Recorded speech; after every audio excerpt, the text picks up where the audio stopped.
দেবে road show চলাকালীন কেন্দ্রীয় বাহিনীর সাঁজোয়া গাড়ি দেখে কটাক্ষ অনুব্রত।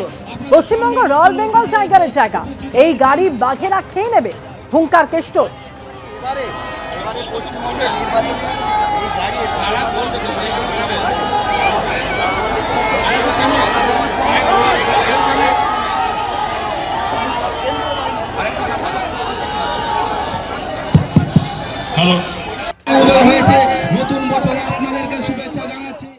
কি সব গাড়ি দেখলাম ইলাম বাজারে, সাজুয়া না ফাজুয়া গাড়ি, এ বাবার জীবনে দেখি নাই।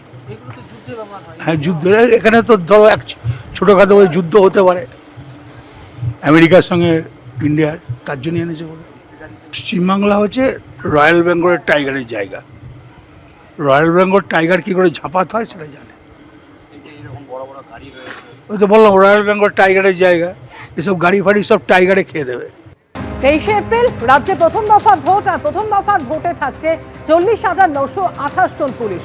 জেলায় জেলায় থাকছে 40,928 জন পুলিশ, এমনই খবর কমিশন সূত্রে। আর এর মধ্যে 637 জন ইন্সপেক্টর, 12,779 জন সাব ইন্সপেক্টর। প্রথম দফায় সব থেকে বেশি পুলিশ মোতায়েন থাকছে পশ্চিম মেদিনীপুরে, 3,299 জন পুলিশ। এছাড়া পুরুলিয়ায় থাকছে 2,827 জন পুলিশ কর্মী, মুর্শিদাবাদে 1,495 জন পুলিশ কর্মী, খবর কমিশন সূত্রে।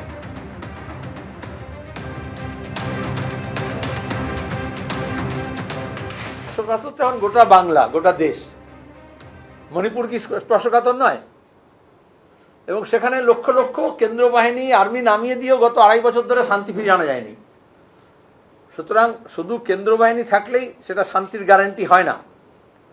গত নির্বাচনে আমরা দেখেছিলাম শীতলকুচিতে গুলি চালনা ঘটনার পরে তৃণমূল এবং বিজেপি কীরকম কেন্দ্র বাহিনী আর রাজ্য বাহিনীর দ্বন্দ্ব করিয়ে হিন্দু মুসলমানের বিভাজনের রাজনীতি করেছিল। কোনো তদন্ত হলো না, কেন্দ্র তদন্তকারী সংস্থা কোনো তদন্ত করলো না, রাজ্য তদন্তকারী কোনো সংস্থা তদন্ত করলো না।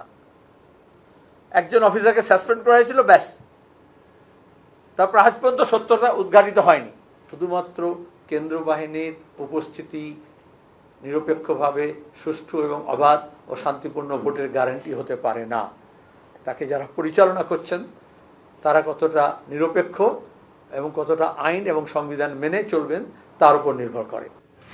ভোটারদের মনে আস্থা জোগাতে উল্টোডাঙ্গার বাসন্তী কলোনিতে উত্তর কলকাতার ডিইও সঙ্গে কলকাতার পুলিশ কমিশনার কথা বলেন, স্থানীয়দের সঙ্গে দিলেন ফোন নাম্বারও।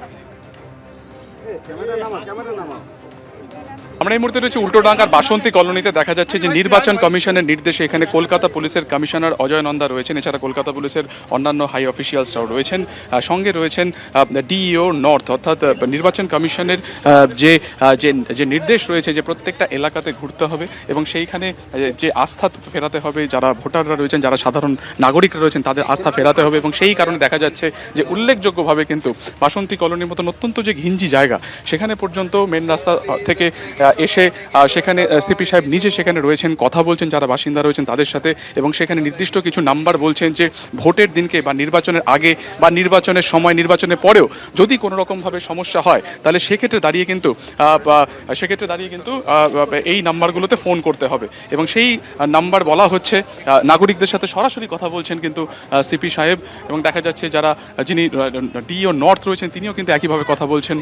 এবং এইভাবেই কিন্তু গোটা যে বস্তি এলাকা রয়েছে, এখানকার যারা বাসিন্দারা রয়েছেন তারা কিন্তু নিজেদের সমস্যার কথা বলছেন। এবং নির্বাচনের সময়, নির্বাচনের চলাকালীন বা তারপরেও কোনো সমস্যা হলে কোন নাম্বারে ফোন করা হবে সেটাও কিন্তু জানা যাচ্ছে। मैम क्या देख रहे हैं मैम? जी आप आ रहे हैं देख ये कॉन्फिडेंस बिल्डिंग है, लोगों से मिल रहे हैं। এই মুহূর্তে কনফিডেন্স বিল্ড আপের চেষ্টা করা যে ভোটারদের মধ্যে। ক্যামেরায় সন্দীপন গুপ্তের সঙ্গে সুকান্ত মুখোপাধ্যায়, এবিপি আনন্দ, কলকাতা। এবিপি আনন্দ, এগিয়ে থাকে, এগিয়ে রাখে।